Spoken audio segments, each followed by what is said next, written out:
William Harrison was 81 years old when the video changed his life.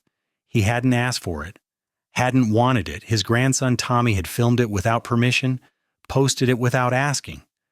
But within 48 hours, 80 million people had watched an old man dance alone at his wife's funeral.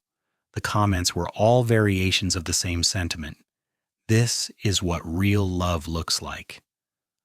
I'm crying. This man loved his wife for 58 years and danced with her one last time.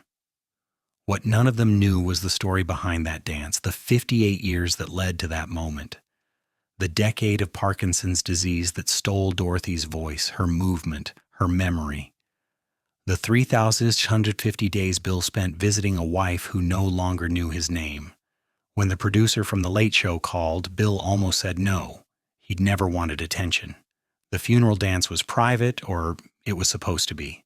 But Tommy convinced him, "Grandpa, people need to see this. They need to know what love looks like when it's hard." So Bill found himself on a plane to New York, his first time flying in 30 years. His suit was the same one he'd worn to Dorothy's funeral. He couldn't bring himself to wear anything else. The green room at the Ed Sullivan Theater felt surreal. Bill sat in a chair, his hands shaking slightly, not from nerves, but from age and arthritis. A production assistant brought him water. Everyone was very kind, very gentle, treating him like he might break. Maybe he was already broken. He'd been broken since March 17th, the day Dorothy stopped breathing in the hospice bed while Bill held her hand and hummed "At Last" one final time. "Mr. Harrison?" A young woman with a clipboard appeared. "We're ready for you." The walk to the stage felt longer than it was. The lights were overwhelming. The audience applause was strange. Why were they clapping for him? He was just an old man who'd loved his wife. David Letterman stood to shake his hand. Bill had watched this show with Dorothy, back when she could still sit in her chair and laugh at the jokes. That felt like another lifetime.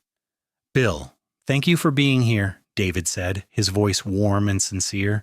"I know this isn't easy." "Nothing's easy anymore," Bill said quietly, then realized the microphone had picked it up. The audience made a sympathetic sound. David guided him to the guest chair. Bill sat carefully, his back protesting. Everything hurt these days. The doctor said it was arthritis, old age, the natural decline. Bill knew better. It was grief. Grief lived in your bones, made everything heavier. "Bill, 58 years of marriage, that's remarkable." "It went by like a weekend," Bill said. "We met in 1965. She was 19, I was 23. There was a dance at the community center. She wore a blue dress. Lord, she was beautiful in that dress. I asked her to dance, and she said yes. We danced to 'At Last' by Etta James. That became our song." "Did you know right away that she was the one?" Bill nodded. "Second verse, right when encore. Etta sings, 'The skies above are blue.'" I looked at Dorothy, and I just knew. This is the woman I'm going to marry. This is the woman I'm going to grow old with. His voice caught. And I was right about the first part. David let the silence sit for a moment. "Tell me about the dance at her funeral. What made you do that?" Bill took a breath. This was the part he'd been dreading. Talking about it made it real all over again. Dorothy had Parkinson's disease. We found out 10 years ago. It was hard, watching someone you love disappear piece by piece. First, her hands would shake. Then she couldn't walk without help. Then she couldn't talk. Then she couldn't remember who I was. "She didn't recognize you?" The last 5 years, no. I'd visit her every day at the facility, and she'd look at me like I was a stranger. Sometimes she'd ask me to leave. Sometimes she'd be afraid of me. The nurses would tell me it was okay to stop visiting, but I couldn't. She was still my Dorothy, even if she didn't remember being my Dorothy. David's eyes were wet. "What did you do during those visits?" I'd hold her hand, tell her about our life together, show her pictures. Most days she didn't respond, but sometimes, just sometimes, I'd hum our song, "At Last," and she'd smile. Not because she remembered me, but because somewhere deep down the music reached her. Music is powerful. Music is everything when words are gone, Bill said. The last year I'd hold her hand and dance, just sway back and forth. She couldn't stand, but I'd hold her hands and move them like we were dancing. The nurses thought I was crazy, but I knew she could feel it, feel that we were dancing one more time. And at the funeral, Bill closed his eyes. I couldn't let her go without one last dance. Everyone was crying, saying their goodbyes. And I stood there looking at her casket and I thought, we always danced. Every week for 53 years until she got too sick. And I couldn't let our last dance be in that facility, with her not knowing who I was. So I asked them to play our song. At last. At last. And I danced. By myself. But I wasn't alone. She was there. I could feel her. After 58 years, you know how your partner moves, how they feel in your arms. I danced with Dorothy one last time. And for 3 minutes and 42 seconds, she wasn't sick. She wasn't gone. She was 19 in a blue dress saying yes to a dance. The audience was openly crying. David wiped his face. Bill, that's one of the most beautiful things I've ever heard. It's one of the saddest things I've ever lived, Bill said honestly, but I'd do it all again. Every hard year, every impossible day, every moment watching her disappear. Because the first 48 years, when she knew me, when she laughed with me, when she was fully Dorothy, those years were worth everything that came after. David stood up. Bill, I want to ask you something, and you can say no. But I think everyone here needs to learn what you know. How to hold on when it's hard. How to love someone through the impossible parts. Would you teach us how to dance like that? The way you danced with Dorothy? Bill looked up surprised. What? Show us. Show us what that dance looked like.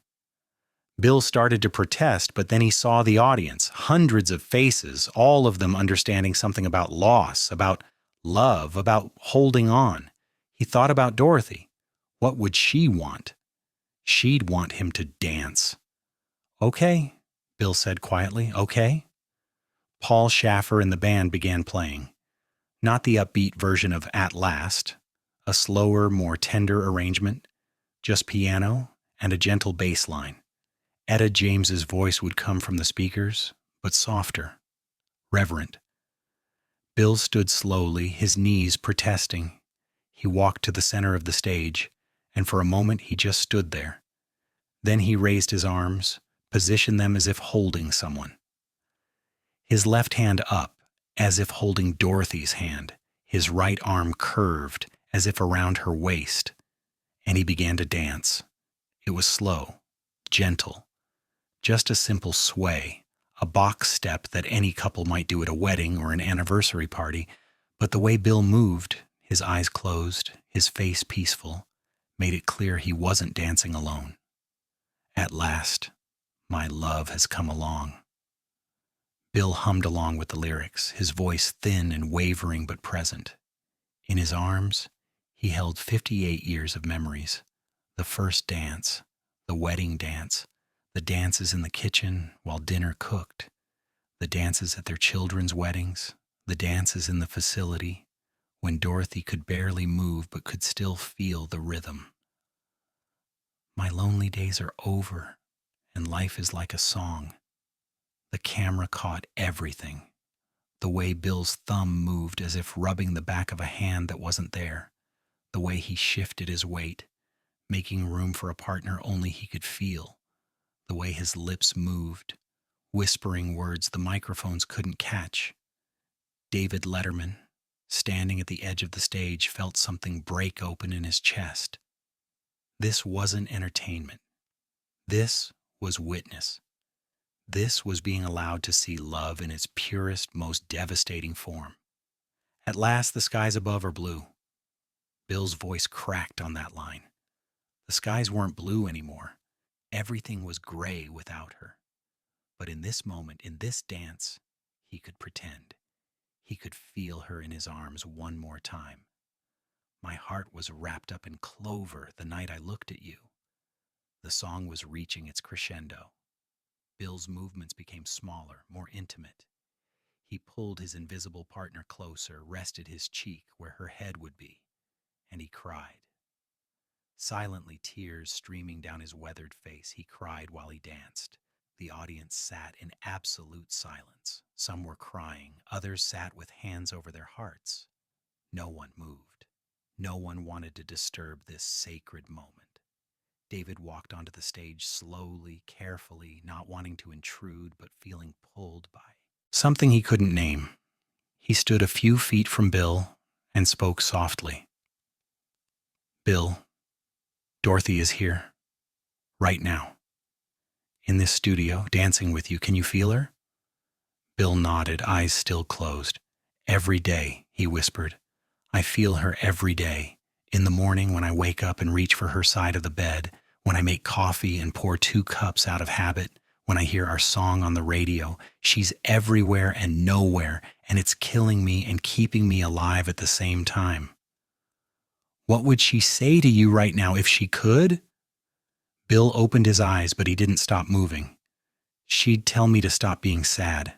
She'd say, 'Billy,' she called me Billy. 'Billy, I'm okay now. I'm not sick anymore. I can dance again.' She'd want me to remember her before the disease, before the forgetting. She'd want me to be happy. Can you be happy again?" "I don't know," Bill said honestly, "but I can be grateful. I can be grateful I got 58 years. Some people don't get 58 days. I got 58 years of loving the most remarkable woman I ever met. That's more than most people get in a lifetime." The song was ending. The final notes hung in the air. Bill stopped moving but kept his arms up, still holding her. "Thank you for the dance, Dottie," he whispered. "Thank you for every dance." Then he lowered his arms, and the illusion broke. He was alone again. 81 years old, standing on a television stage, having just danced with a ghost. The audience rose to their feet, but they didn't applaud. They stood in silence, hands over hearts, honoring what they just witnessed. A standing ovation without sound, because sound would have ruined it. David stood beside Bill, his own face wet with tears. "Bill, what you just showed us, that's not just how to dance, that's how to love, how to keep loving even when the person is gone. Thank you."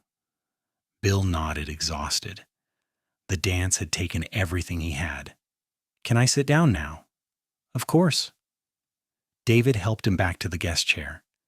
Bill sat heavily, suddenly feeling every one of his 81 years.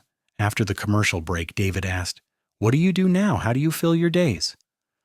"I visit her grave every morning," Bill said. "I tell her about what's happening. I complain about the government, which she'd find funny because I'm exactly the same grumpy old man she married. I eat lunch, I watch TV, I call my kids, I exist. That's about all I can manage right now." "Do you think you'll ever dance again? With someone else?" Bill shook his head firmly. "There is no one else. There will never be anyone else. Dorothy was it. I got my forever and it was 58 years. That's enough. Now I'm just waiting until I can dance with her again. The real her, not a memory.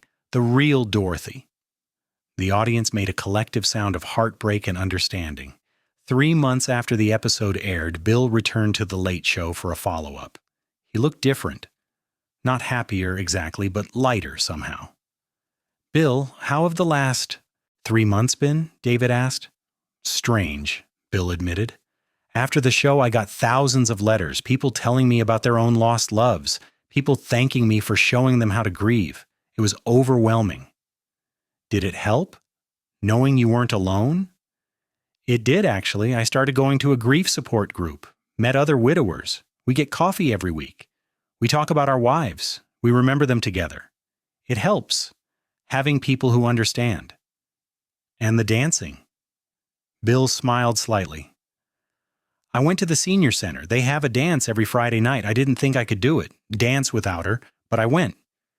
And I stood on the sidelines for an hour just watching. Then they played At Last, and I couldn't help it. I went to the middle of the floor and I danced, by myself, just like at the funeral. And when I opened my eyes, there were 5 other people dancing alone too, all of us widows and widowers, all of us dancing with people who aren't there anymore. And that's beautiful. It's sad, Bill corrected, but it's also beautiful. We started a thing, the Last Dance Club. Every Friday we play songs for our lost loves and dance with memories. It's silly and heartbreaking and somehow exactly what we all need. David leaned forward. Bill, you've turned your grief into something that helps others. Dorothy would be proud. Dorothy would tell me to stop crying and live my life, Bill said with a small laugh. But I think she'd also understand that I'm doing both, living and grieving at the same time. You don't stop one to do the other. They exist together. Bill Harrison lived for 3 more years after that appearance. He danced at the senior center every Friday. He led the Last Dance Club, which grew to 30 regular members. He visited Dorothy's grave every morning and told her about his day every evening, as if she were in the next room. He died peacefully in his sleep at 84, and at his funeral his children played At Last and invited everyone to dance with their own memories. The video of Bill dancing on The Late Show has been viewed over 200 million times. It's been shared at weddings, at funerals, at anniversary parties.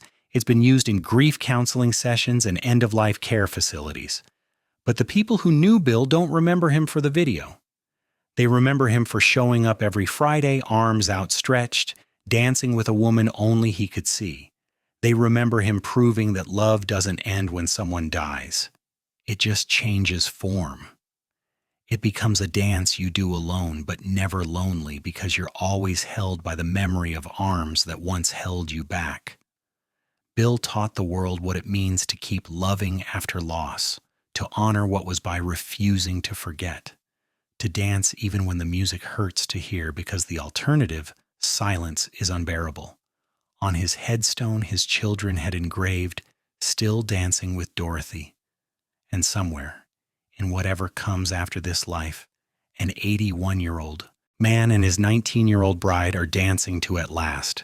And this time, neither of them has to pretend the other is there, because they finally are, together again, at last.